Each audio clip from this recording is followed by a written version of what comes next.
Bueno, veníamos haciendo entonces el repaso de lo que tenían que ver en los videos y ahora nos estamos como acercando un poquito a la cuestión de a dónde prestar atención en el cálculo del límite de una función de dos variables, ¿no? Cuando uno quiere calcular el límite, cuando el par xy tiende al par ab de una función, por supuesto que siempre que puedo hacer por reemplazo directo, fantástico. 10 puntos, hago el reemplazo directo, cuentita, cuentita, cuentita y tengo el numerito. Pero la mayoría de las veces ya estamos acostumbrados a que ese no va a ser el panorama en que nos vamos a encontrar con los ejercicios, y la idea es que cuando no pueda hacer reemplazo directo, y cuando digo que no, es porque evidentemente aparece algún problema, un problema de alguna indeterminación, de un 0 sobre 0, ¿no? De un infinito sobre infinito, alguna cuestión de esa. Primero y principal, no existe, y que quede bien claro, no existe un L'Hopital para funciones de dos variables. No, no. Entonces, cuando no puedo hacer reemplazo directo, es como que me queda la incógnita de, ¿y ahora qué hago? ¿Cómo trato de averiguar el límite? Bueno, entonces, tengo dos opciones. O existe o no existe el límite, ¿no?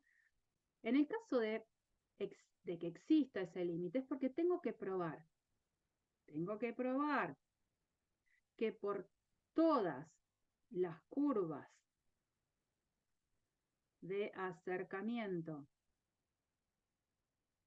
al punto de coordenadas AB, la función tiende al mismo número. Y bueno, el problema está en esto, en probar que por todas las curvas de acercamiento, estas son infinitas. Infinitas y encima de diferente especie, porque pueden ser curvas que tengan que ver con rectas que se van acercando al punto, por parábolas, por funciones cúbicas, por funciones, ¿por qué no logarítmicas? Por funciones, eh, cualquier tipo de curva originada con cualquier tipo de función. ¿Y eso cómo lo hago? Es la parte difícil y es en la que en general cálculo 2 no pone demasiado énfasis. Nosotros acá en cálculo 2 no ponemos tanto énfasis en estas cuestiones. En todo caso, la mayoría de las veces nos vamos a encontrar con cálculos de límites en donde ese límite no existe, y una forma de probar eso es buscar mínimo dos curvas de acercamiento al punto donde los límites sean distintos. Si yo puedo encontrar dos curvas que se acercan al punto en cuestión, el punto en cuestión es este, siempre la B, y los límites son diferentes, ya está. El límite no existe, porque el límite no puede depender desde donde a mí se me ocurra acercarme al punto. Y generalmente, 90% de los casos tienen que ver con estas cuestiones, los cálculos de límite. Ya lo van a ver, porque en la sección de límite aparecen ejercicios que están más relacionados con esto, ¿no? Yo podría compartirles algún ejercicio un poquito más sustancioso, donde aparezcan un poquito más de justificaciones de existencia de límite, y muchas veces probar la existencia de un límite, porque ¿qué pasa? Yo empiezo a estudiar un límite, me empiezo a acercar al punto por un montón de trayectorias de diferente estilo, y el límite siempre me da lo mismo. Pruebo por cuadráticas, por lineales, por cúbicas, por funciones exponenciales que se acercan al punto, y en todas el límite da lo mismo. Eso no me dice nada. No sirve para mostrar que el límite existe. Sí, en todo caso, digo, me parece, el límite existe. Pero el me parece no me lleva a ningún lado. Yo lo tengo que mostrar. Entonces, o lo muestro usando la definición del épsilon y el delta, poco simpática si lo hay, o lo uso con una estrategia que está buenísima, que es la del teorema del sándwich, el teorema de intercalación. Porque el teorema de intercalación de cálculo 1, ¿qué es lo que hacía? Decía, si yo tengo una función de una variable, ¿no?, que está acotada por otras dos, y me preguntan cuál es el límite cuando x tiende a de f de justo la función que está acá en el medio y no tengo idea qué hacer, si esa función f está acotada por otras dos y resulta que el límite cuando x tiende a de g coincide con el límite cuando x tiende a, acá puse g de nuevo, esto es h, de h, y los dos dan L, entonces el límite de la función que estaba encerrada en sanguchito, que es la f, tiene límite 1. Nunca me metí con la función del medio y me metí con otras que sirven para acotarlo. Entonces esta estrategia puede ser una buena para demostrar la existencia de un límite en una función de dos variables. Después se los voy a compartir, es un archivo corto, pero que creo que vale la pena como para que lo tengan como referente en ver cómo, usando el teorema del sándwich, a mí me puede servir para demostrar la existencia de un límite. Pero insisto, no se le hace tanto énfasis en cálculo 2 a estas cuestiones. Bueno, después cuestiones de si una función, qué significa que una función sea continua, que exista el límite de la función en el punto y sea lo mismo que la función en el punto, o sea, son un copiar y pegar de las definiciones de funciones de una variable a funciones de dos. Todo eso se puede extender sin problemas, ¿no? ¿Qué es lo que nos toca ahora?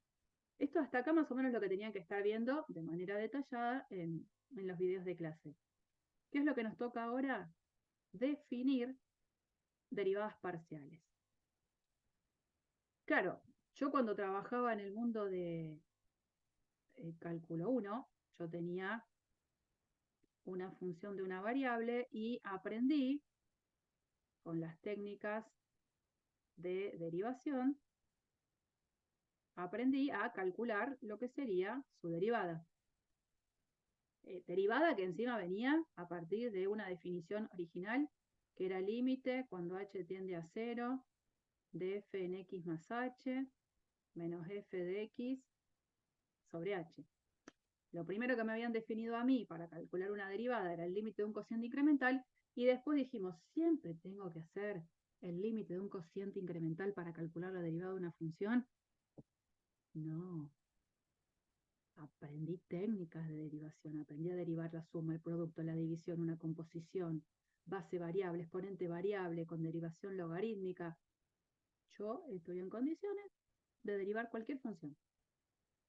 Puede pasar que no me acuerde cuál era la derivada del arco tangente. Bueno, no me acuerdo, la busco, la aplico.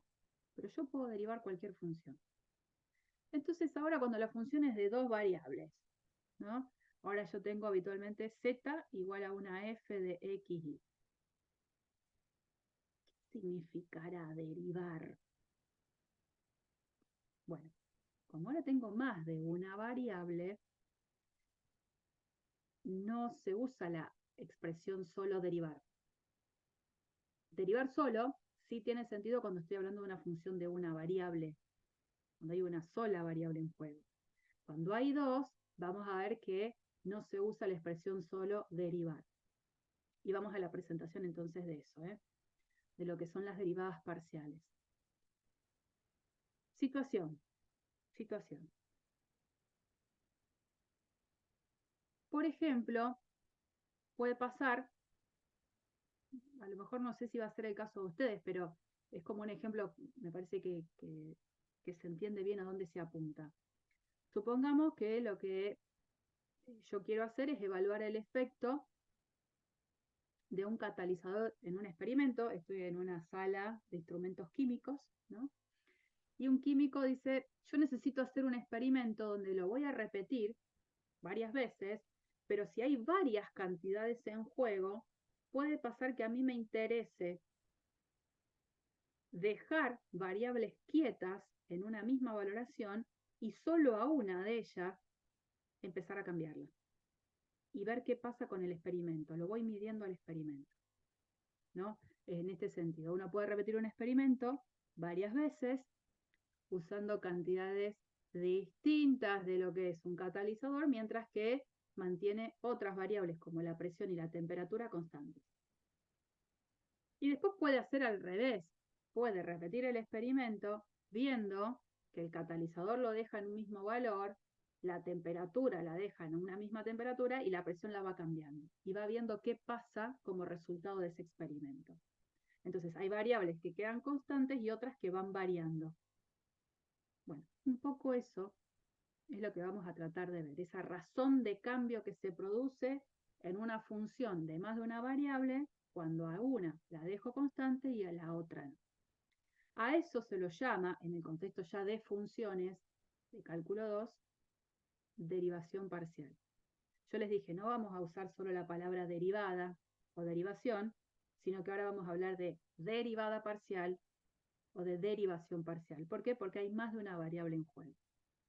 Vamos a hacer la presentación entonces como corresponde de derivadas parciales. ¿Cómo es la cuestión? Yo parto de una cierta función de dos variables, z igual a f de x. La propuesta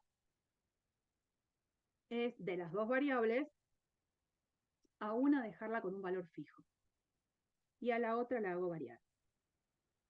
Entonces, si consideramos a i con un valor fijo, cuando yo dejo f en el par x, b, porque el b es fijo, me doy cuenta que esta expresión en realidad depende de una sola variable, de la x. Entonces puedo llamar g de x a esa expresión que obtuve. Esa función sí tiene derivada en x igual a, si existe la derivada de g en a ese numerito se lo va a llamar derivada parcial de f respecto a x en el par b. Derivada parcial de f respecto a x en el par b. Y la notación, porque la verdad es que este nombre que estamos usando de g es circunstancial, va a durar poco, tiene un protagonismo de 2 segundos esa letra g, porque la idea es todo relacionarlo con la f. La notación de esa derivada parcial de f respecto a x en el par b la vamos a escribir así. Como un subíndice de la letra f ponemos a la x, dando a entender que estamos derivando con respecto a x porque la y la estoy considerando una constante. Entonces, bueno, la definición de la derivada parcial de f con respecto a x en el par b dijimos es g' en a. ¿Cómo calculábamos la derivada de una función de una variable? Límite del cociente incremental, como lo escribimos hace un ratito. Límite cuando h tiende a 0, de g en a más h menos g en a sobre h. Pero insisto, la g tiene un protagonismo muy cortito en esta historia. Quiero escribirlo todo en función de la f. Entonces digo, a ver, g en a más h. ¿Qué significa g en a más h? Tengo acá. G en alguien es f en el par alguien b. Bueno, ¿quién es el alguien acá? A más h. Entonces g en a más h es f en el par a más h como b. Después dice menos g en a. ¿Qué significa estar g en a? G en a es f en el par ab. Entonces, en definitiva, cuando ustedes hagan los ejercicios, lo que van a escribir es esto. La derivada parcial de f con respecto a x en el par ab lo van a escribir como el límite cuando h tiende a 0 de f en a más h, b, menos f en ab sobre h. Y cada vez que uno define algo, dependiendo de un límite, habría que agregar, que no sé si está agregado acá en el propio PDF, si el límite existe. Si el límite no existe, entonces no existirá la derivada parcial. Entonces le decimos gracias G por ayudarme un ratito y y la despedimos, y esto es lo que nosotros en realidad vamos a usar en los ejercicios, esa definición. ¿Mm? Este límite que acabo de plantear acá es un límite que depende de una o de dos variables.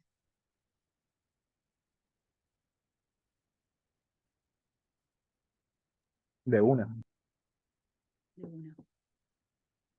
Yo entiendo que hay una función de dos variables en juego, pero lo que dice acá es que h tiende a 0. No es que hay un par xy que tiende a un par ab, es el límite en una variable. Entiendo que aparece la letra A, que aparece la letra B, fantástico.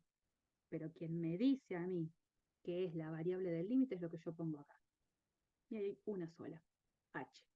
O sea que este límite yo lo puedo resolver pensando como si estuviese en cálculo 1 o si tengo la posibilidad de hacer L'Hopital, haré L'Hopital, porque es en una variable, la variable es h. ¿Mm? Bueno, de la misma manera hacemos el juego al revés. Ahora, en vez de considerar a i fijo y hacer variar la x, hacemos al revés. Vamos a dejar a la x con un valor fijo y vamos a hacer variar la y. Y vamos a definir algo recontra parecido a lo que hicimos recién.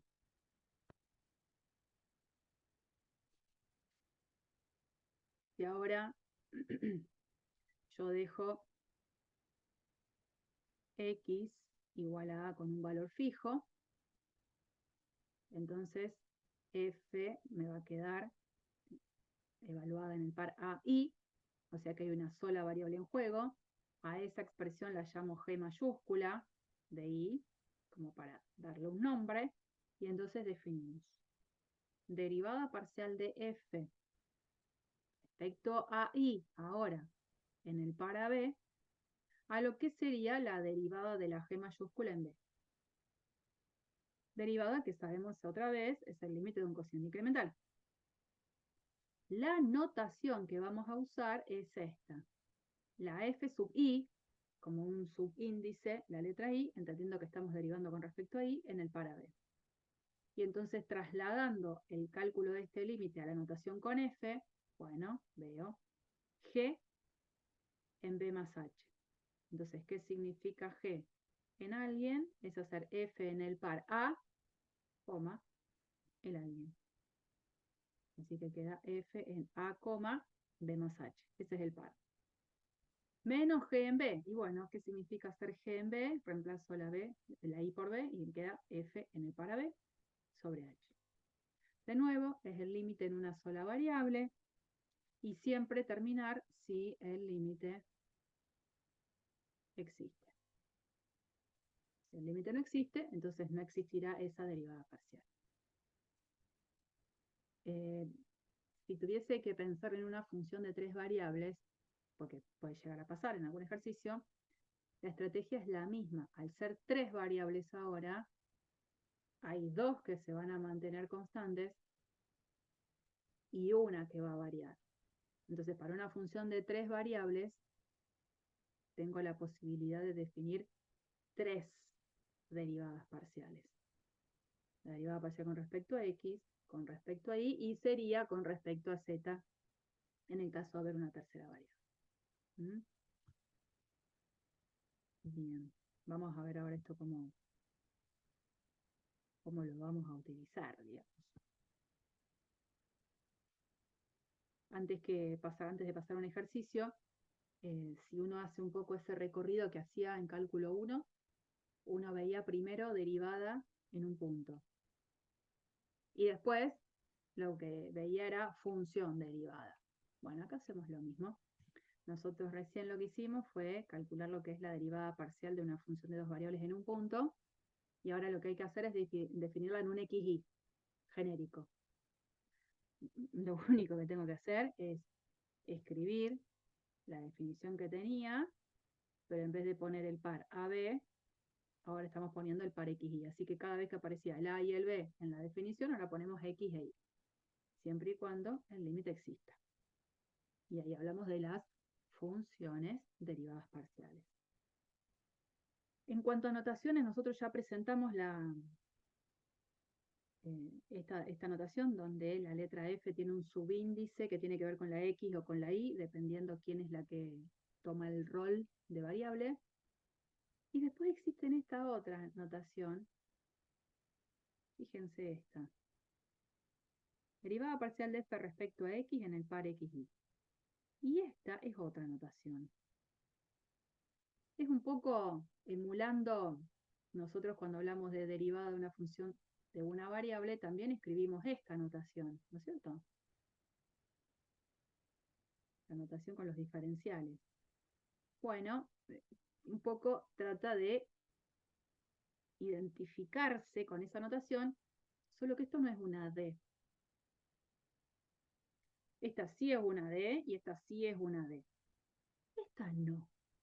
Y no tiene un nombre.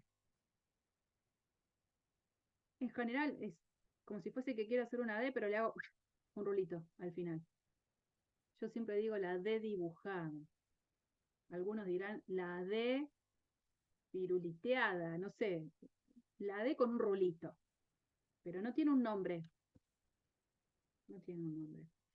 Así que esa también es otra notación y esta notación es bastante usual que la hagamos acá en cálculo 2 también. No va a ser usual, pero de todas maneras se las comento, que también puede existir esta notación para la derivada parcial con respecto a x, que es en vez de poner el subíndice de la x, le ponemos un 1, dando a entender que la primera variable en juego es la que está cumpliendo el rol de variable para derivar. Nada más que eso. Pero esta, como tanto esta para la derivada parcial con respecto a y, no van a ser notaciones usuales para nosotros. Se las comento por si ven algún libro que ustedes quieran leer con mayor profundidad, que puede ser esa la notación. Bien. Vamos ahora a lo real, a lo concreto, que es en derivar parcialmente a una función. ¿Cómo es la cuestión?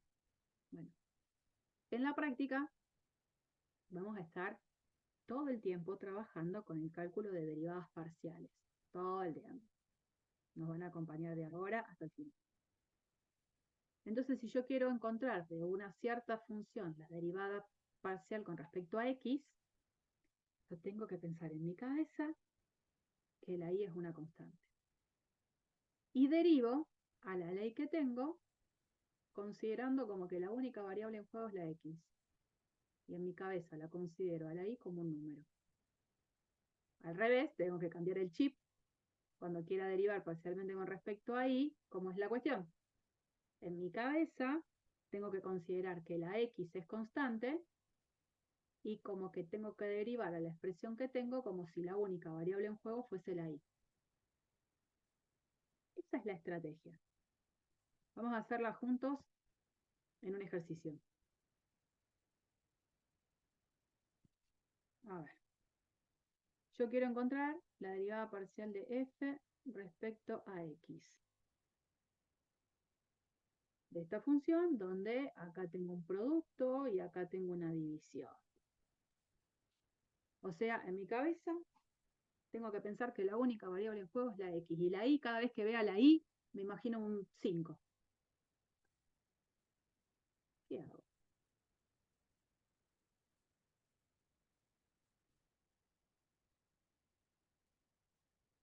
Es un producto. La regla del producto primero. Primero la regla del Sí. producto, digamos, no tengo otra opción. Entonces voy a derivar primero esta con respecto a x. Si quieren, hago un primer paso solo para ubicarme. Tendría que hacer de esta expresión la derivada con respecto a x por coseno de x sin derivar. Después más esta expresión sin derivar por la expresión que tengo al lado derivada con respecto a x. ¿Cierto? Y después acá también tengo una división. Pero vamos a ser un poquito más estratégicos. esta expresión de acá, yo la puedo escribir así. ¿O no? Y tengo una expresión que depende solo de x por una expresión que depende solo de y. Cuando yo vaya a derivar parcialmente con respecto a x, todo lo que dependa de y para mí es una constante. Entonces, cuando yo tenga que derivar esta expresión con respecto a x, y cubo para mí va a ser una constante. Entonces yo puedo pensar que esto es y cubo por de 1 sobre x, la derivada con respecto a x. ¿Sí? Para evitar hacer la regla de la derivada del cociente. ¿Y para qué? Esto es un primer paso. Primer paso de más o menos estructurar la cabeza de lo que tengo que hacer. ¿Se entendió esto? Si hay alguien que Sí, no, sí. me para. Bueno, a ver cómo queda. Derivada de e a la 2xy con respecto a x. ¿Cómo queda? 2y por e a la 2xy.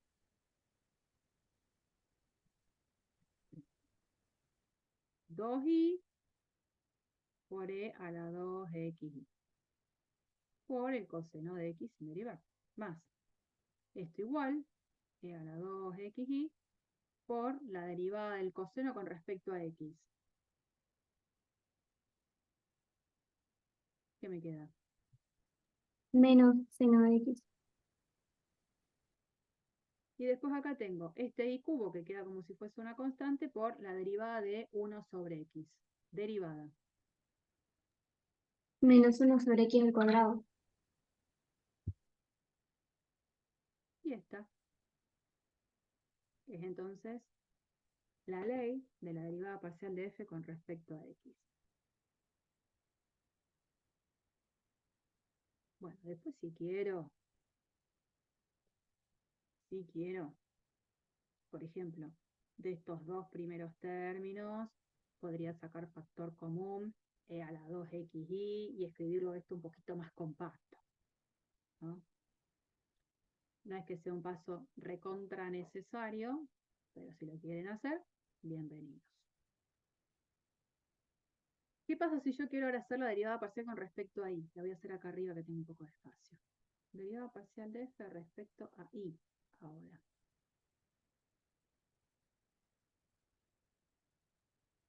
Te va a quedar el primer término con una constante. A ver,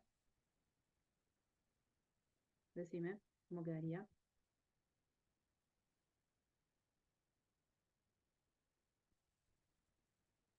O sea, esto ahora, para mí, en esta instancia es una constante, porque no depende de la y.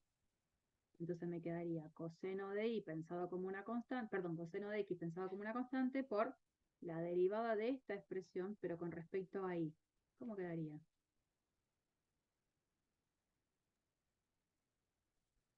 Daría 2x por e a la i, a la e a la 2x por i. Y a la 2xy por lo que sería 2x. Fantástico. Y ahora sigo. Tengo que derivar esta expresión con respecto a y, pero me conviene verla de esta manera. Y si la derivo con respecto a y, ¿cómo queda? Te queda 3 sobre x por i al cuadrado. Bien, es 3 sobre x por y cuadrado. ¿Mm? Yo, en general les pasa a ustedes que se empiezan a marear cuando derivan con respecto a x y con respecto a y, pero es un mareo que dura muy poco tiempo. Así como alguna vez ustedes en cálculo 1 tuvieron que derivar y aplicar las leyes de derivación o las reglas de derivación, al principio no fue fácil, pero en algún momento la cabeza se acomodó y aprendieron a derivar. Bueno, ustedes saben derivar. Ahora hay que acomodar menos la cabeza para derivar parcialmente. Así que a quien le cueste hoy un poquito hacer esas cuentas, pero les recontra seguro, se lo firmo, que de acá a una semana, si siguen practicando, ¿no? Ya está, ya lo van a poder hacer sin problemas. Y si se confunden en algo, enseguida se dan cuenta dónde estuvo el error. No es que necesitan que alguien les explique a dónde estuvo. No, lo van a poder hacer sin problemas. Así que ustedes también ténganse paciencia, digamos, ¿no? Bueno, y a ver, porque acá viene una interpretación geométrica de lo que son las derivadas parciales. En cálculo 1, yo tenía una función con una ley y calculaba f' en un numerito. Si ese numerito existía, todavía no existía, ¿qué representaba ese numerito f' en A?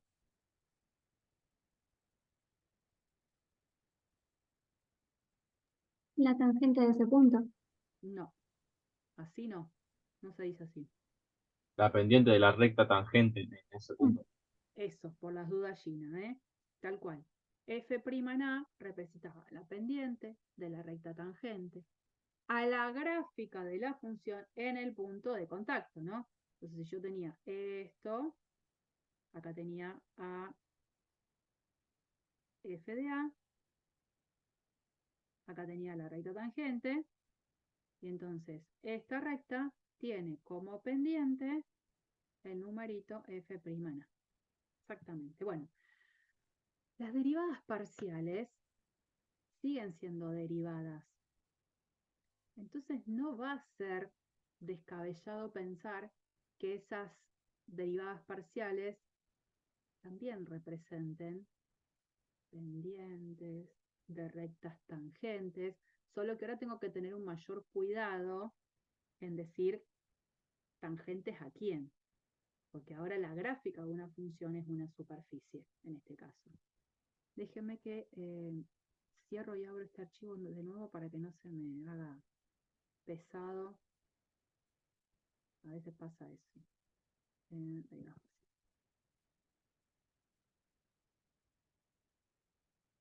Vamos a ver la interpretación entonces. ¿Qué tenemos acá? En este dibujo.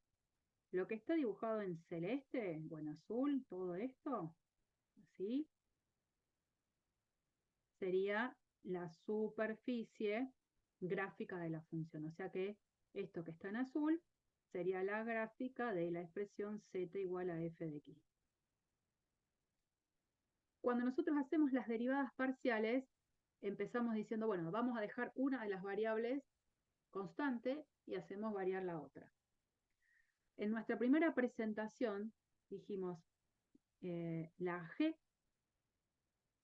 chiquitita, una g chiquitita de x que surgía de hacer f en x, b.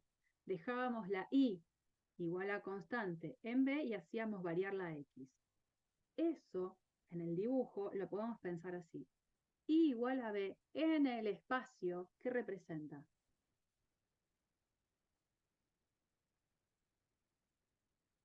Y igual a b en el espacio, cuando ya tengo x y z. Un plano. Un plano, señor. Muy bien. ¿Qué es el plano acá, no? A lo mejor está faltando completar. Esto es A, esto es B, este puntito, y este puntito de acá arriba es el punto de coordenadas A, B, F en AB. Entonces, I igual B es este plano.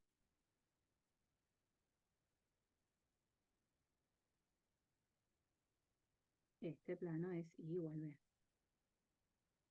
Entonces digo, a ver, el plano I igual B, es este que es proyectante sobre el plano XY.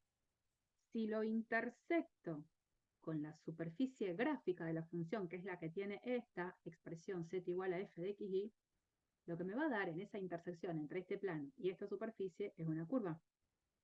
Curva que sería esta, que está dibujada acá y que lleva el nombre de C1. Por otro lado, el otro juego que hicimos fue de considerar una G mayúscula de I, porque tomábamos ahora a X con un valor constante perdón, y a la i la dejábamos como variable. Entonces acá estoy considerando que tengo x igual a fijo, que en el espacio x igual a ahora es otro plano proyectante. Sería este, que viene acá. X igual a es este plano de acá. Y eso, intersección con la superficie gráfica de la función, me da otra curva. Curva, ¿qué es esta? No sé si se va a ver ahí. A ver, violeta. Blanco, ¿se va a ver? Sí. Esta curva de acá. Esa curva es C2. No, tampoco fui tan viva, porque ahora me va a quedar algo que no puedo señalar. Me voy a poner en celeste. Chingui, chingui, chingui, chingui. Esta curva sería la C2, que es la que tenemos acá. Cuando hablamos de las derivadas ahora, a ver si puedo pasar al dibujo siguiente. No me quedó todo en su lugar. Cuando paso al dibujo siguiente, digo, a ver, cuando yo calculé de esta función g chiquitita, g' en a, g' en a fue definido como la derivada parcial de f con respecto a x. En el dibujo, g' en a, por cálculo 1, es la pendiente de lo que sería la recta tangente a la curva C1 en este punto. O sea, es la pendiente de la recta que ahí en el dibujo se llama T1. O sea, la derivada parcial de f respecto a x en el par AB también representa la pendiente de una recta. ¿Esta recta quién es? Tangente a la curva C1 que surge como intersección de dos superficies. Una es la propia gráfica de la función con la otra superficie que es el plano y igual b. O sea, la diferencia con la que me encuentro ahora en funciones de dos variables es que tengo que ser un poquito más puntillosa en lo que digo. Siguen siendo las derivadas parciales números que representan pendientes de rectas tangentes. Fantástico. Pero cuando aclaro quién es esa recta tangente, tengo que ser más específico que antes. Entonces, la derivada parcial de f con respecto a x es la pendiente de una recta que es tangente a una curva. Fantástico. ¿Quién es la curva? La curva es la que surge de intersectar la gráfica de la función con el plano igual b. De la misma manera, la derivada parcial de f con respecto a y era la derivada de la g mayúscula en b. También es la pendiente ahora de una recta T2 que es tangente a una curva. Solo que ahora esa curva la tengo que individualizar muy bien. Esa curva C2 es la intersección entre la superficie gráfica de la función y el plano x igual a A. O sea, se puede concluir algo muy parecido a cálculo 1, pero con un poquito más de precisión. Antes decíamos en cálculo 1, la derivada de una función en un punto es la pendiente de la recta tangente a la gráfica de la función. Ahora eso de gráfica de función lo tengo que aclarar un poco más. Son curvas muy especiales que tengo que decir muy bien de dónde salen. Lo único. Pero el sentido es el mismo. Y la esencia es la misma. ¿Alguna pregunta?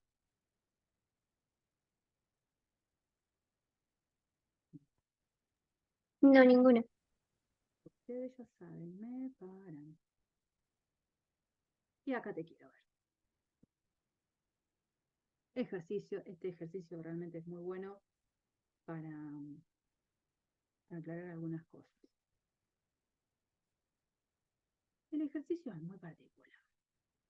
Yo tengo una función de dos variables definida de tal manera que se comporta dando solo dos valores de imágenes. La función en un par o vale 0 o vale 1. Dependiendo de quién sea el par, es si la función en ese par vale 0 o si la función en ese par vale 1. ¿Cómo es que esta función se desempeña? Miren, la función evaluada en pares, donde el producto de los pares, de los elementos del par, sea un número distinto de 0, la función va a ser 0. Y cada vez que la evalúe en pares donde el producto de los elementos del par me dé 0, la función en esos pares me da 1. Entonces yo voy a tomar un par. F en 3, 1. F en el par 3, 1. ¿Cuánto vale? 0. ¿Por qué? Y porque 3, te queda 3 por 1, es distinto de 0, entonces 0. Bien, digamos, es muy simple. Entonces, cuando uno empieza a darse cuenta de eso, dice, bueno, y entonces, por ejemplo, ¿en qué pares la función me va a dar 1? ¿En qué pares la función me va a dar 1?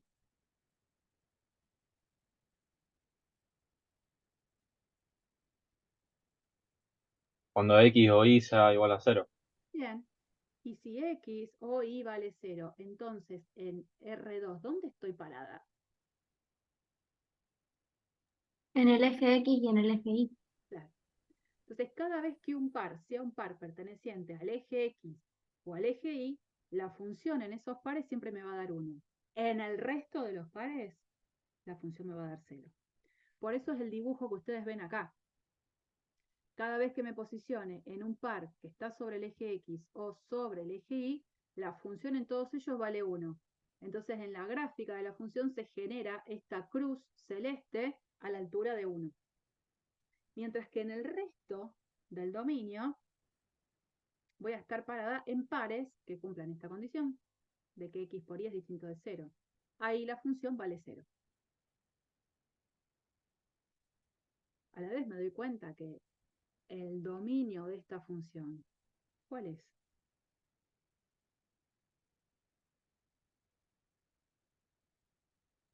¿Cuál es el dominio de esta función? R2. Bien, porque además yo puedo pensar al revés, digo, a ver, ¿habrá algún par ordenado en donde la función no la pueda calcular? Entonces digo, bueno, de R2 lo saco. No. En cualquier par yo voy a poder calcular la función. Bueno, buenísimo.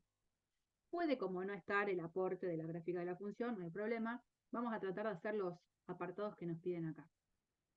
Dice, encuentra el límite de la función cuando los pares x y tienden al 0, 0, pero a lo largo de la recta y igual a x. A lo largo de la recta y igual a x. Es decir, yo estoy parada en el origen y me pide que me acerque al origen por la recta y igual a x.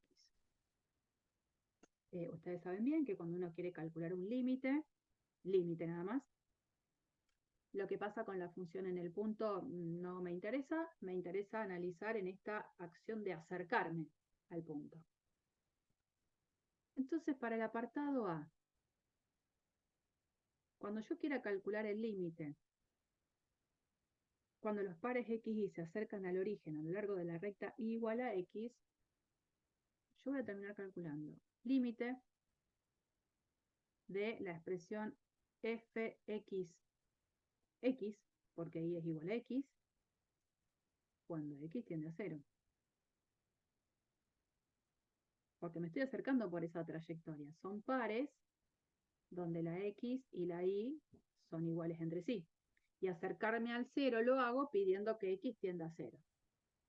Como que termino vinculándolo con el límite de una función como si fuese de una variable, ¿no? Y f en pares de la forma xx. Yo me voy acercando al origen. No me voy a parar en el origen, me voy a acercar al origen. En esos pares, ¿la función cuánto va a valer?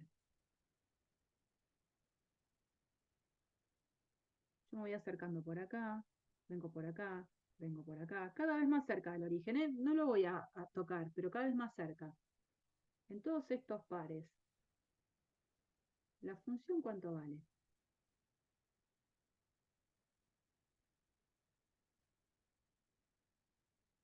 En el 1, 1 la función vale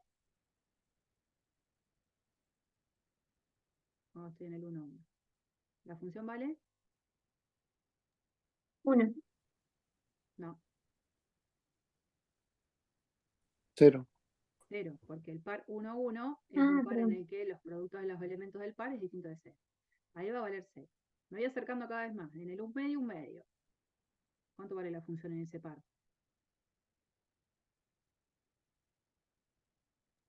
0. 0 también. 0. Y así, si sigo, en el par 0,1, 0,1, me voy acercando cada vez más al 0, otra vez vale 0. O sea, la función en todos esos pares, como cumplen la condición de que el producto de los elementos del par no es 0, estaría parada en esta condición y la función vale siempre 0. En el único lugar donde no vale 0 es justo en el origen. Pero yo no me paro en el origen, yo me acerco en el origen. Entonces me queda que esto es el límite cuando x tiende a 0 de la función idénticamente 0. Y eso es 0, el límite de una función constante. Ya tengo el primer apartado resuelto. La función tiende a 0 cuando me acerco al origen por pares de la forma xx o ii. Es como si en este dibujo tridimensional yo me estaría parando acá. Fíjense que todos los puntitos que están sobre esta flecha, en el plano XY, están todos sobre un lugar donde está pintado de celeste. La función vale 0 ahí. Ahora me dice, apartado B. Pruebe que la función no es continua en el origen. ¿Cómo lo pruebo? ¿Cuál sería una manera?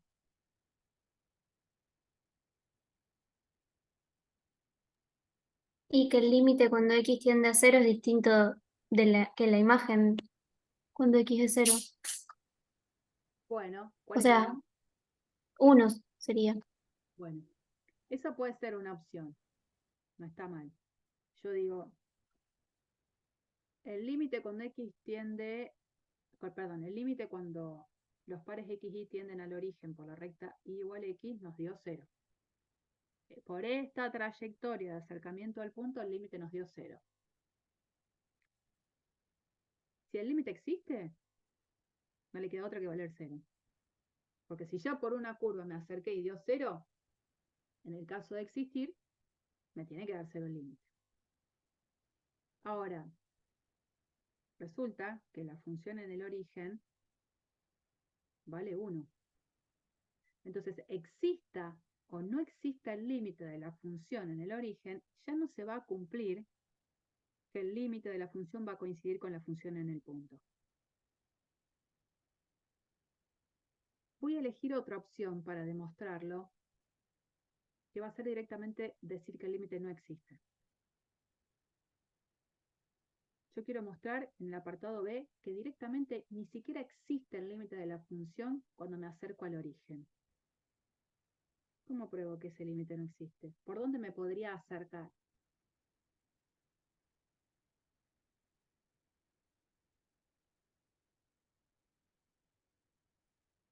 ¿Qué pasa si, por ejemplo, me acerco al origen por el eje X?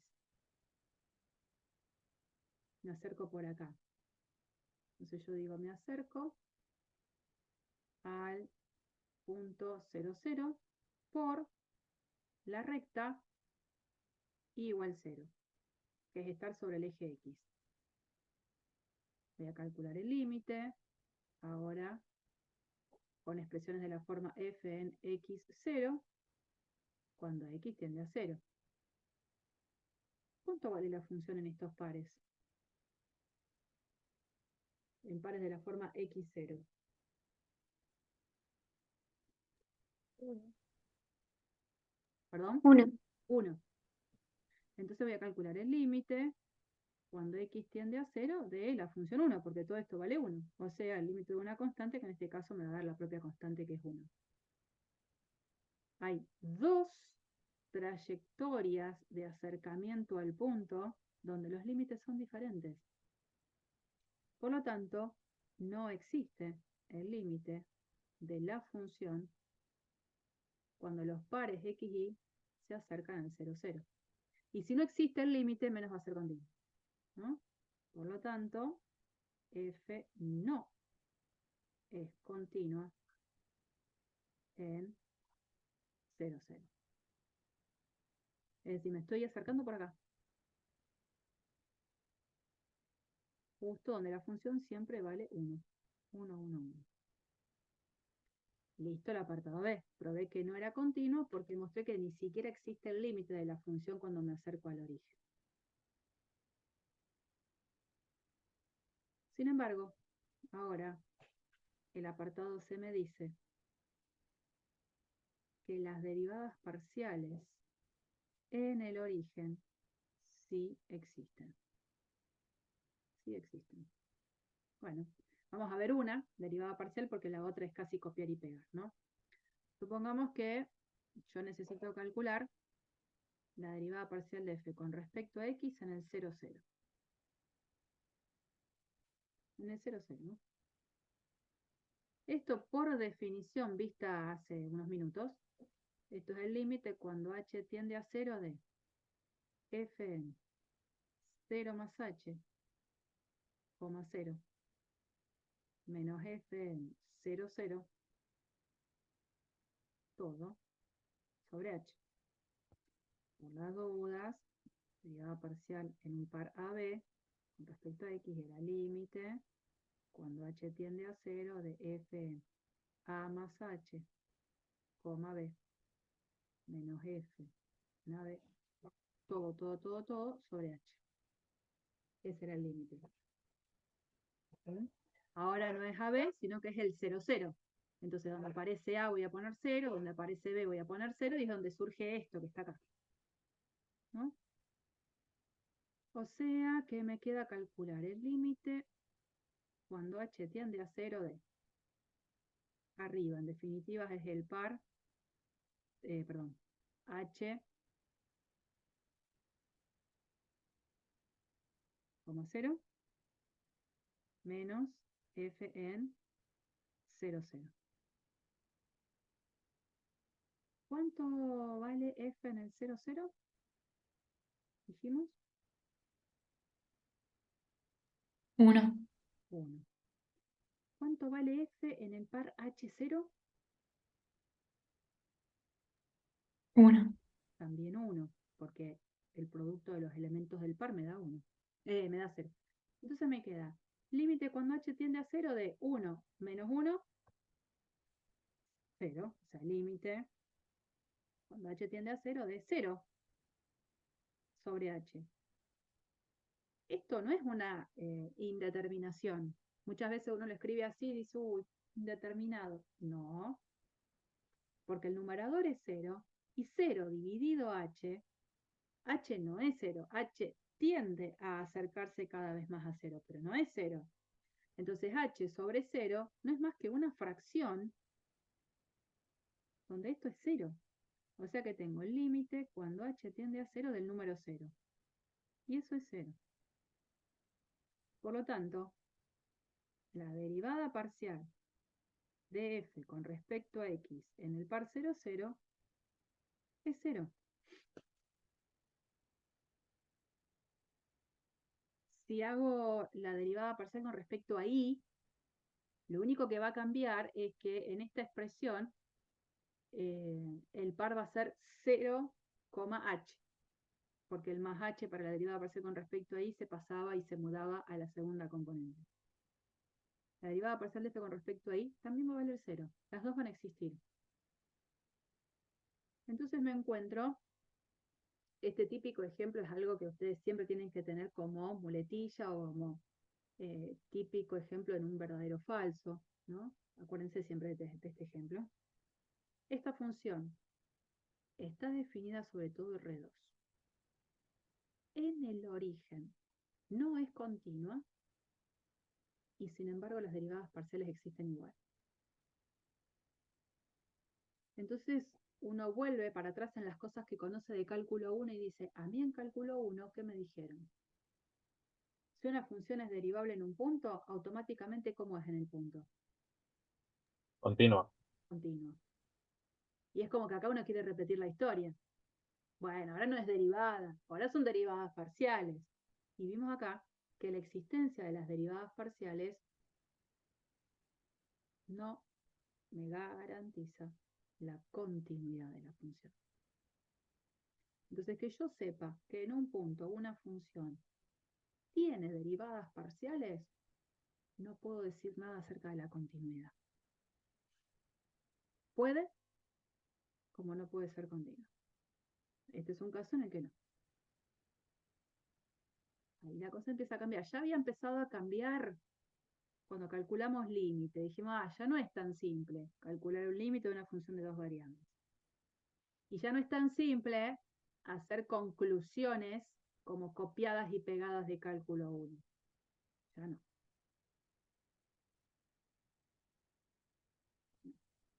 Acuérdense de este ejercicio. Ténganlo en cuenta. Bueno, si sigo un poco el orden de lo que uno venía viendo de cálculo 1, apenas daba derivada, aparecía esta cuestión de derivadas de orden superior.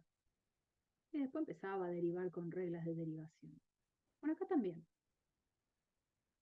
Yo ya sé, y esto es un poco recordar, que cuando estaba en cálculo 1, yo tenía una f y a ella la podía derivar, y como obtenía una nueva función, decía, bueno, entonces a ella la puedo querer derivar, y aparecía la derivada segunda, y como obtenía una nueva función a ella, le podía volver a derivar y aparecía la derivada tercera, y así aparecía la posibilidad de hablar de lo que sería la derivada enésima. Derivar, derivar, derivar, derivar. Bueno, quiero hacer un poco lo mismo para funciones de dos variables. Pero acá la cosa no es tan lineal. Yo ahora voy a tener una función de dos variables inicial. Vimos recién que yo a esa función de dos variables le podía calcular dos derivadas parciales. Entonces puedo calcular la derivada parcial con respecto a x y la derivada parcial con respecto a y. Y obtengo nuevas funciones.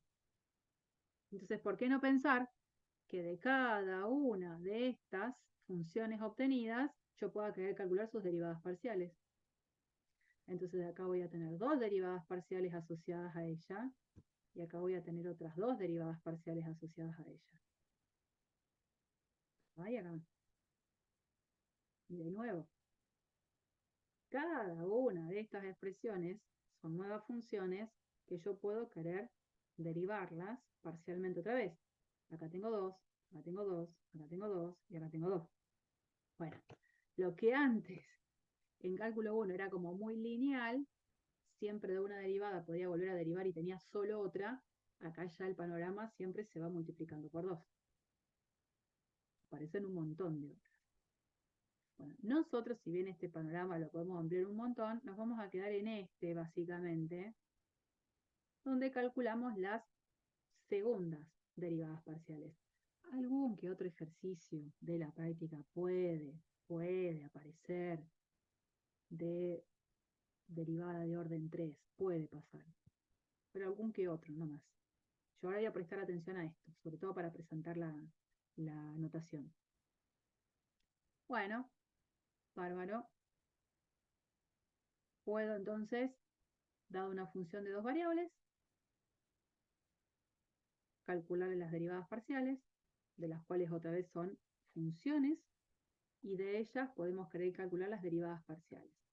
Bueno, vamos a ver un poquito el tema de la notación.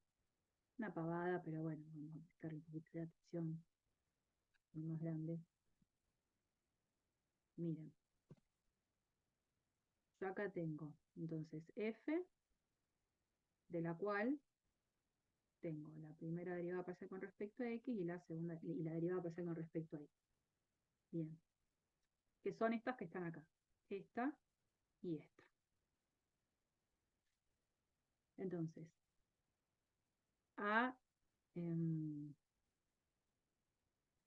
la derivada parcial con respecto a x, yo la puedo querer calcular, la derivada de ella con respecto a x, y de ella con respecto a y. ¿No? Fíjense que estoy poniendo la misma función acá en el medio y la estoy derivando parcialmente con respecto a la variable que indico. ¿No? Derivada parcial de f con respecto a x y a ella derivarla de nuevo con respecto a x, la notación puede ser esta. Poner x o una continuación de la otra. La otra notación con la d dibujada, fíjense que es a la derivada parcial de f con respecto a x, la derivo parcialmente con respecto a x otra vez. Así. A esta la derivo parcialmente con respecto a x. Notación compacta, compacta. Esta d dibujada le podemos poner un cuadrado y a esta x también un cuadrado. Notación es notación, solo notación, bien compacta de lo que sería derivar dos veces con respecto a x a la función original. Pero si a ella, a la derivada parcial de f con respecto a x, la deriva parcialmente con respecto a y, fíjense que esta puede ser una notación, xy, acá era xx, mientras que si uso la otra notación, hay como un orden que cambia, porque acá yo a la derivada parcial con respecto a x, la derivo parcialmente con respecto a y. Entonces la notación, fíjense que cambia el orden. Mientras que use esta, escribo de izquierda a derecha en orden quiénes fueron las variables que fueron utilizadas para derivar. Primero con respecto a x y después con respecto a y. Cuando uso esta otra notación de la d dibujada, voy en la lectura hacia el otro lado, entendiendo que primero la derivé con respecto a x y después la derivé con respecto a y. Es eso, entender que hay como un orden en la presentación dependiendo de cuál sea la notación que yo elija usar. Podemos usar cualquiera de estas. Por ahí, para que la cosa sea más rápida, para que no me ocupe tanto espacio, es muy probable que usemos estas notaciones. Son más compactas. Yo uso mucho esa notación. No quiere decir que en algún momento no use la otra, ¿no? Bueno, y después, de la misma manera, puede pasar que yo ahora tenga a la derivada parcial con respecto a y a ella la puedo derivar parcialmente con respecto a x, o a ella la puedo derivar parcialmente con respecto a y. Usando estas notaciones de manera común, indistinta. Estaría bueno por ahí que no mezclemos. Si usamos, por ejemplo, esta notación, continuemos en el uso de esa notación y no mezclarla con esta otra, para que no se origine visualmente una cosa media desordenada, ¿no es cierto? Más que nada por eso. Vamos a hacer un ejercicio.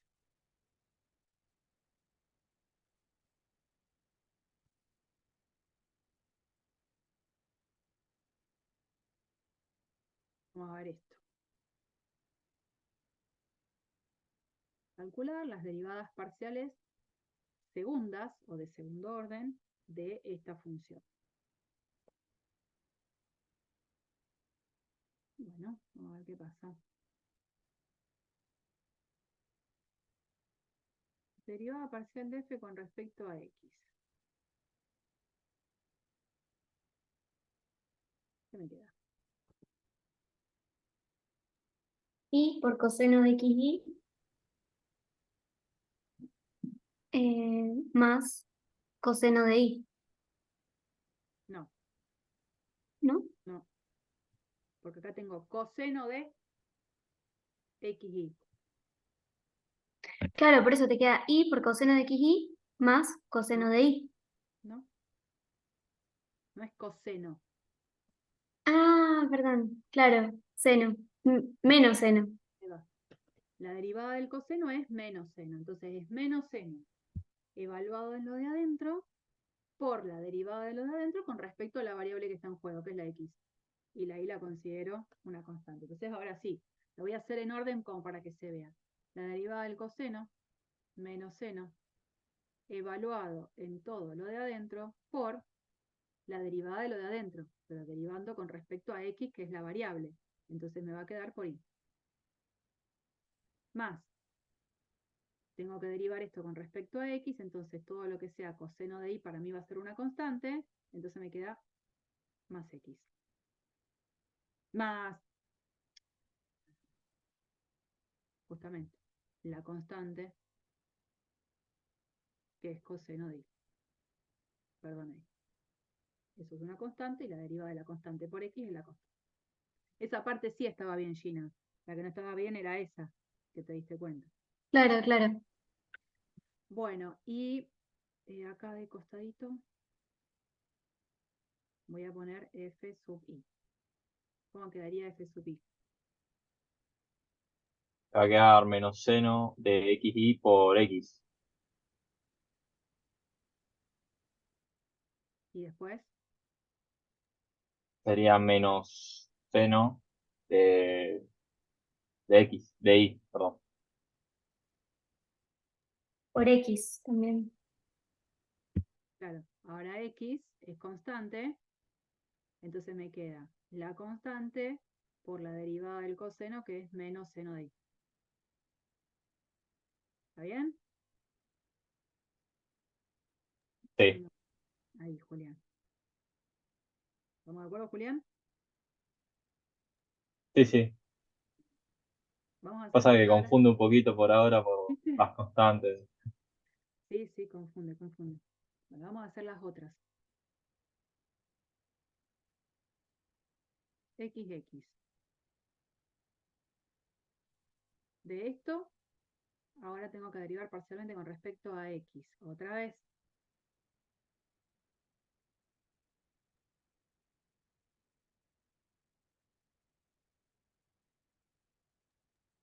Menos coseno de xy.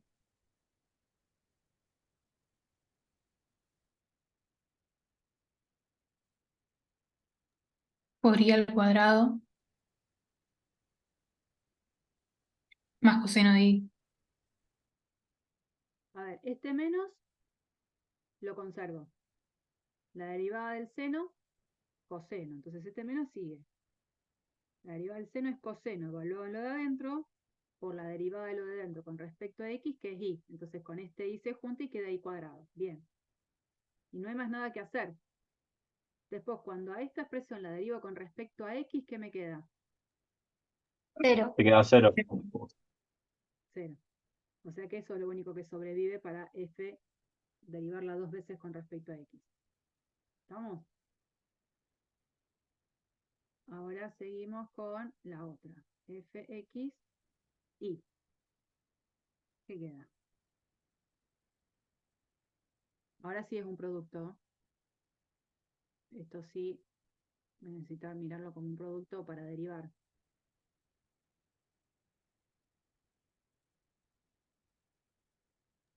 Menos coseno de XY por X. Por Y.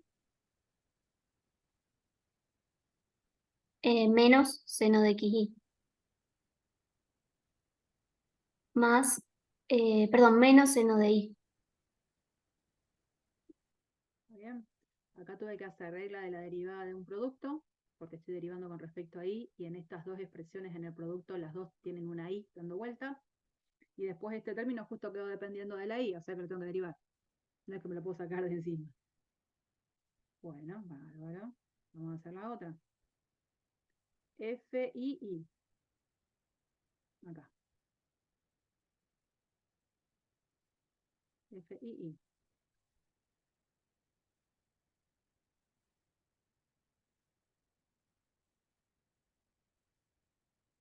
Ahí. Producto de dos términos. Acá también. Producto de dos términos. Fíjense que para derivar con respecto a I, otra vez, esto para mí es una constante, o sea que la X queda. Y cuando derivo a esta expresión, la derivada del seno es menos, la derivada del seno es coseno, o sea que queda menos coseno de xy. ¿Por quién?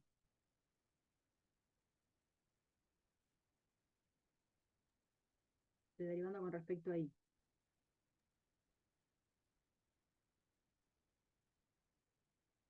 Por X Y. otra vez, Por X. por X. Este X de acá, dije, como para la Y no depende de la Y, entonces este X lo puse acá adelante. Y ahora derivo esto. La derivada de eso es menos coseno de lo de adentro por la derivada de lo de adentro con respecto a Y. Entonces con respecto a Y me queda X.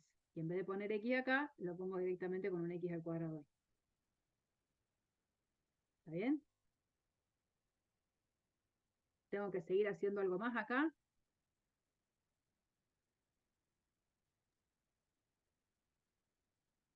No. Porque era constante por función. Entonces, ¿qué hice? La constante por la derivada de la función. Y se terminó. Ahora sigo con el otro término, que lo tengo que derivar con respecto a Y de nuevo. ¿Cómo quedaría? X más X por el menos coseno de Y. Bien, o sea, más. Ahora pongo los menos y qué sé yo. Este X que queda, porque para mí es una constante cuando la variable es la Y, y la derivada de esto es menos coseno de Y. Este menos que está acá lo puedo pasar acá adelante y queda la resta. ¿Estamos? Bien. Y ahora me falta la derivada parcial de f con respecto a y con respecto a x. Respecto a y, que es esta, ahora con respecto a x. En este término, voy a sacar la flechita, en ese término ahora sí hay un producto. Los dos términos, los dos, aparece la x. Y en este aparece solo la x acá. Entonces, cuando quiera derivar este producto, tengo que hacer regla del producto. Entonces vamos a derivar esto, el primer término con respecto a x. Es menos coseno de xy por la derivada de lo de adentro con respecto a x, que sería y, por x sin derivar. Después más x sin derivar por la derivada de esta expresión. Al revés. ¿Qué pasó? Que al revés, porque ya derivamos la primera. Ah, ¿qué me quedaría entonces? Menos seno de xy. Sí. Dije cualquiera yo. Porque esta es la derivada y esta es sin derivar. ¿Sigo? ¿Qué sigue? Y menos seno de y. Porque es al derivarla con respecto a x, x por constante, la constante. Bueno, ahí estamos. Ahí tenemos entonces las 4 derivadas de segundo orden para esta función. Y hay algo en particular que pasa, ¿no? En estos 4 resultados. Hay algo en particular que pasa.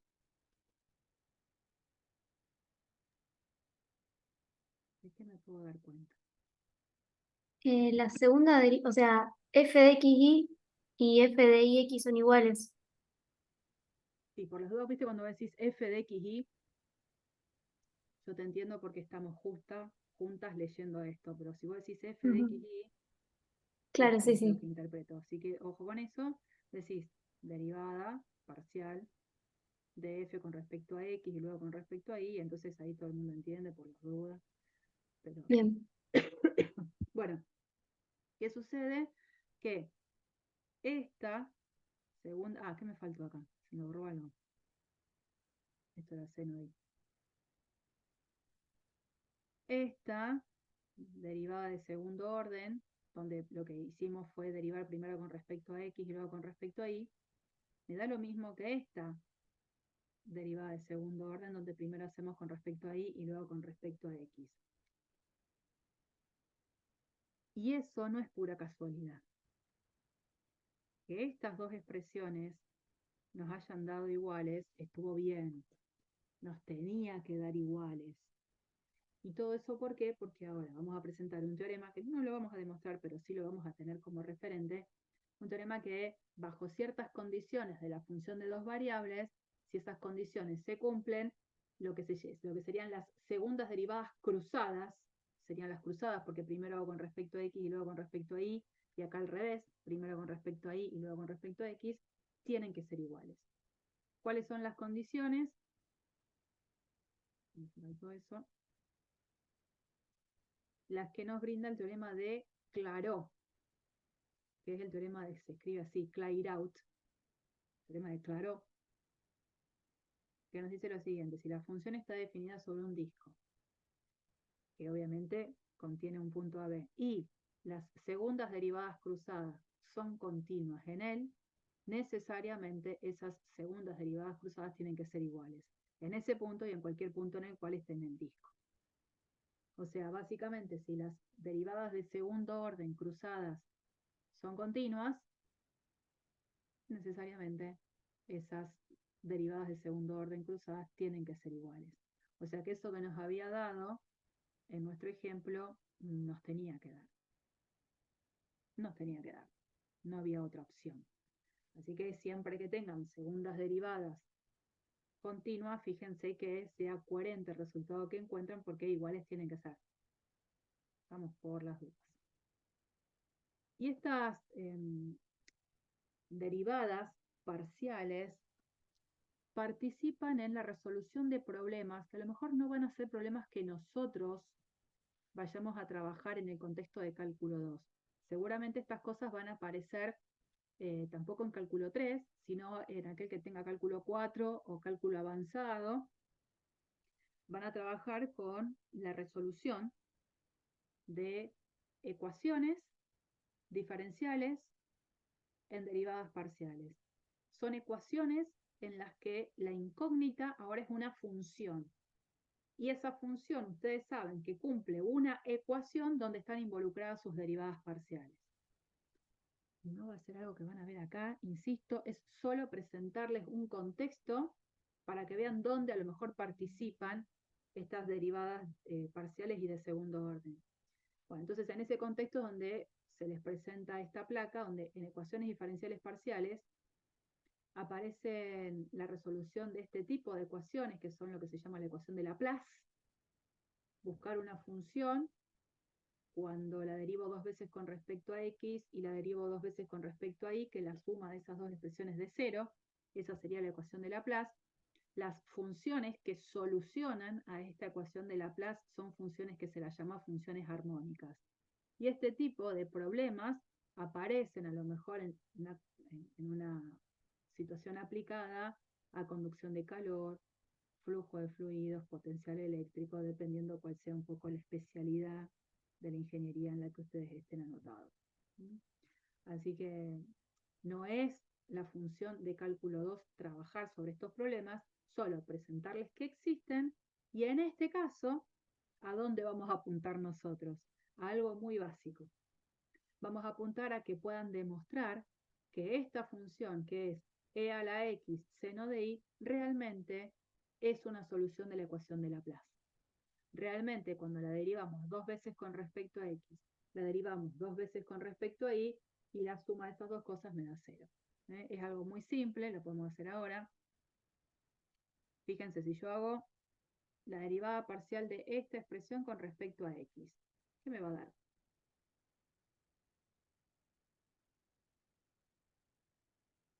La función es e a la x por el seno de y. ¿Para según X o según Y? Según x, según x. E a la X por seno de Y. Lo mismo, perfecto. Y si a esta misma ahora la derivo otra vez con respecto a x, ¿qué me da? E a la X por seno de Y también. Lo mismo, exacto. Bien. Ahora vamos a hacer la derivada de u con respecto a y.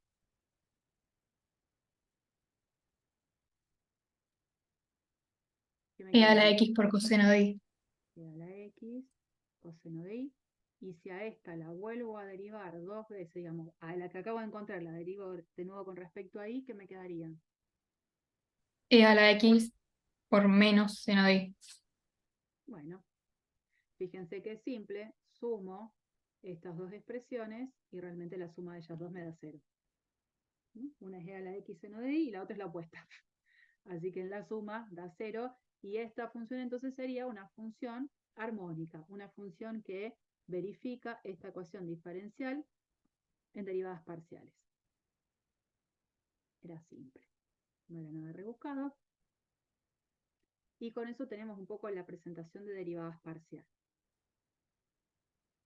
Con derivadas parciales, ahora vamos a apuntar a algo relacionado con plano tangente. Vamos a tratar de dar eso hoy, por supuesto lo continuamos después mañana en la facu. Guardar esos dibujitos. Plano tangente, diferenciabilidad y regla de la cadena. Es muy pretencioso este PDF, tiene un montón de cosas. Por supuesto, vamos a dar solo una partecita en lo que resta de la clase de hoy. Vamos a apuntar a plano tangente. ¿Mm? ¿Y se acuerdan de algo de diferenciabilidad de cálculo 1? Aproximación lineal, diferenciales. Bueno, algo de eso vamos a ver mañana. Pero para funciones de dos variables. Bueno, vamos a empezar con plano tangente. Hoy vamos a ver eso solo, plano tangente. Hablar de plano tangente es como de alguna manera ir al terreno de, en una dimensión más, lo que nosotros hacíamos con recta tangente. Nosotros cuando en cálculo 1 trabajábamos con funciones de una variable, decíamos, si la función en un punto es derivable, yo puedo calcular lo que sería la recta tangente a la gráfica de la función en un punto, ¿no? Porque existía la derivada. Eso ahora lo hacemos para funciones de dos variables. Ahora, en una función de dos variables, la gráfica ya no es una curva, la gráfica va a ser ahora una superficie. Nos vamos a parar en un punto específico de la gráfica de la función y en este puntito lo que va a tener sentido calcular ya no es recta tangente, sino plano tangente. Y así como para la función de una variable se le pedía a la gráfica de la función que para que sea derivable no tenga que tener puntos angulosos, no tenga que tener saltos, bueno, hay que hacer un poco esa traducción en situaciones de gráficas de una función de dos variables. Cuando hablemos de una gráfica de una función de dos variables, para poder hablar de plano tangente a esa superficie en un punto, esos puntos no pueden ser puntos que tengan este tipo de problemas. Que sea, por ejemplo, un punto que ande por acá, punto en el que se genera un pico, un punto anguloso, digamos. No puede ser un punto en el que haya acá un doblez, o no puede ser un punto como acá que sea como una esquina. Ese tipo de situaciones no son las que nosotros vamos a abordar. En esos puntos no tendríamos la posibilidad de hablar de plano tangente. A eso vamos. Entonces, entendiendo esa situación, decimos, ¿cómo vamos a definir plano tangente? Bueno, este dibujito es el que nosotros ya habíamos visto. Encontrábamos estas dos rectas T1 y T2, tangentes a las curvas C1 y C2. Vamos a definir plano tangente a la superficie en este punto especial de contacto al plano que simultáneamente contenga a las rectas T1 y T2. En este dibujo tengo la recta T1, la recta T2, bueno, acá este planito que contiene las dos rectas va a ser el plano tangente. Obviamente acá está mejor dibujado. Y digo, bueno, fantástico, la recta T1 la puedo encontrar, la recta T2 también, tengo que buscar un plano que contiene a las dos rectas. Y artilugios tengo de álgebra y geometría, porque tendría punto de paso y porque tendría que buscar un vector normal. Entonces hasta puedo pensar, bueno, si de la recta T1 tengo un vector dirección, de la recta T2 tengo su vector dirección, ¿cómo encuentro un vector normal al plano? Con un vectorial. Sí.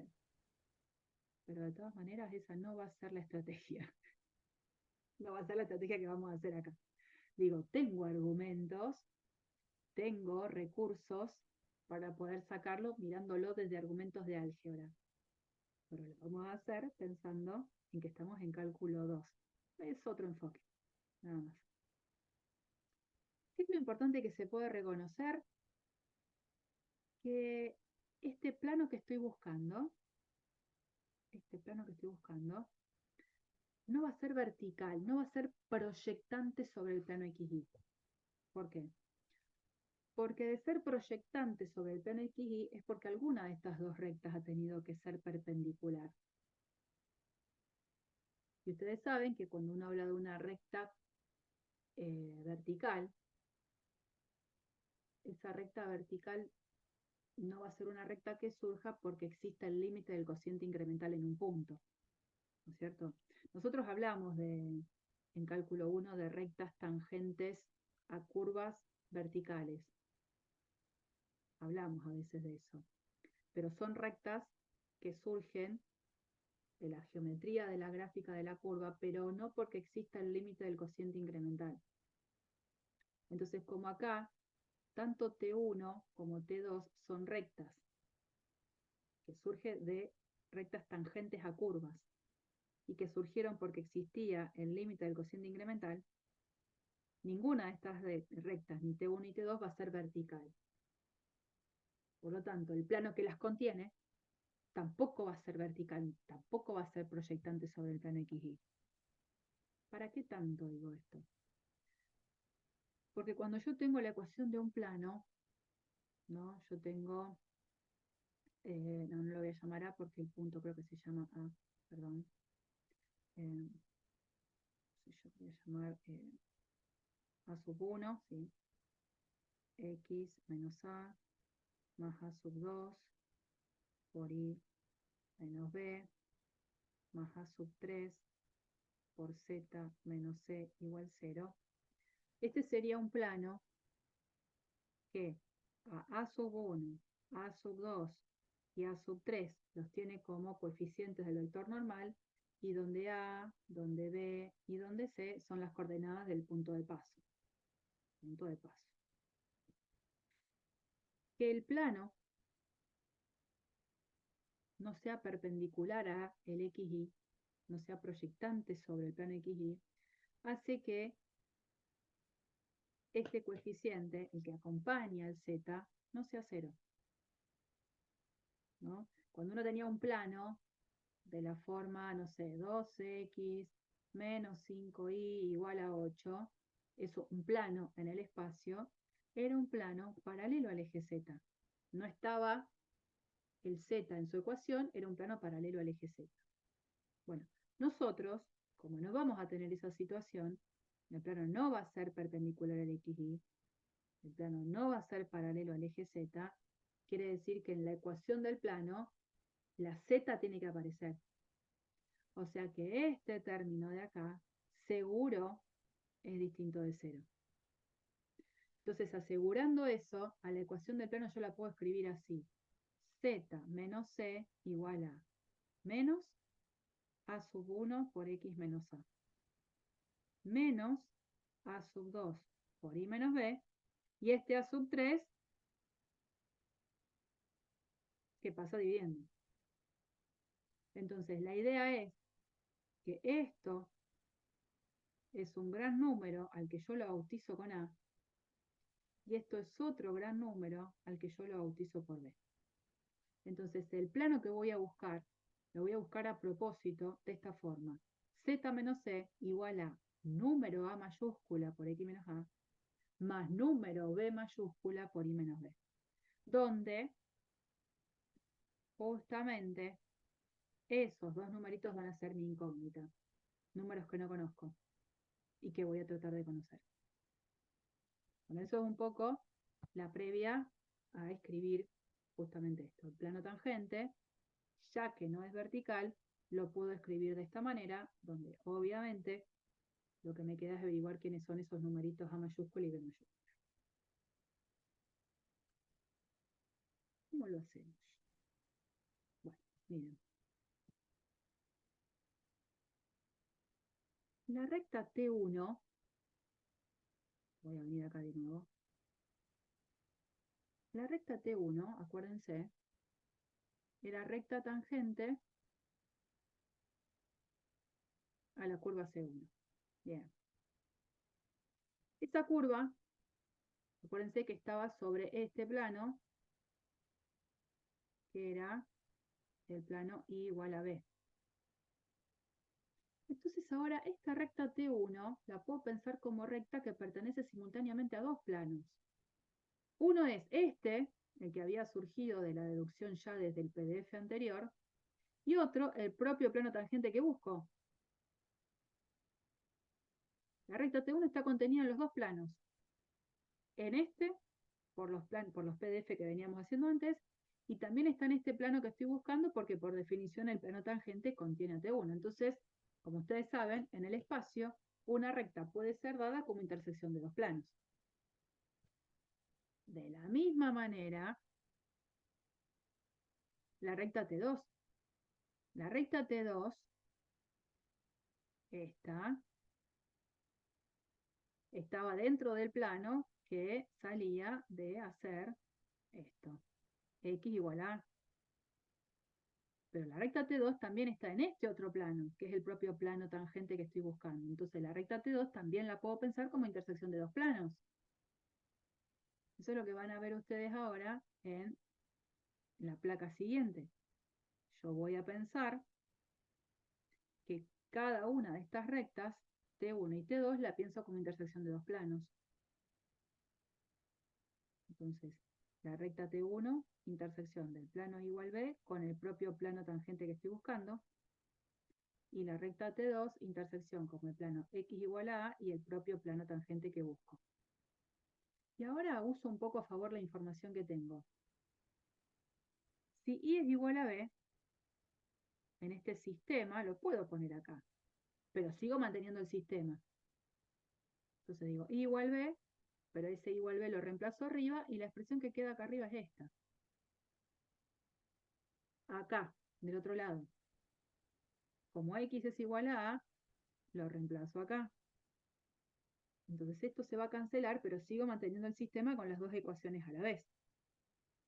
Porque si dejo una sola ecuación de esas en el espacio, no es una recta, es un plano. Y yo estoy siempre trabajando con rectas. Ahora, T1 tenía una pendiente. La pendiente de la recta T1 fue el valor de lo que era la derivada parcial con respecto a X en el para B. Y sobre el plano Y igual B, acá, ¿a dónde B va la pendiente? ¿Qué letra sería la que representa la pendiente? La letra A mayúscula. Porque la chiquitita y el C chiquitita eran las coordenadas del punto de paso. Entonces, uniendo estas dos informaciones, me doy cuenta que A mayúscula va a tener que ser la derivada parcial de F con respecto a X en el para B. De la misma manera, idéntica, de la misma manera, vengo acá. La pendiente de la recta T2 es la que nosotros habíamos dicho, la derivada parcial de F con respecto a Y en el para B. Pero en este plano, X igual a, donde esta sería la ecuación de la recta, la pendiente es quien lleva el nombre de B mayúscula. O sea que juntando esto más esto, B mayúscula es la derivada parcial de F con respecto a Y en el para B. Así que cuando antes todo esto empezó diciendo ¿y quiénes son? A y B, ahora lo sé. A es esta expresión, B es esta expresión. Entonces me permite, ahora sí, presentar de manera conocida al plano tangente. ¿Mm? Entonces, teniendo en cuenta esto, el plano tangente es el que puedo escribir de esta manera. Z menos F en AB, porque este era nuestro C,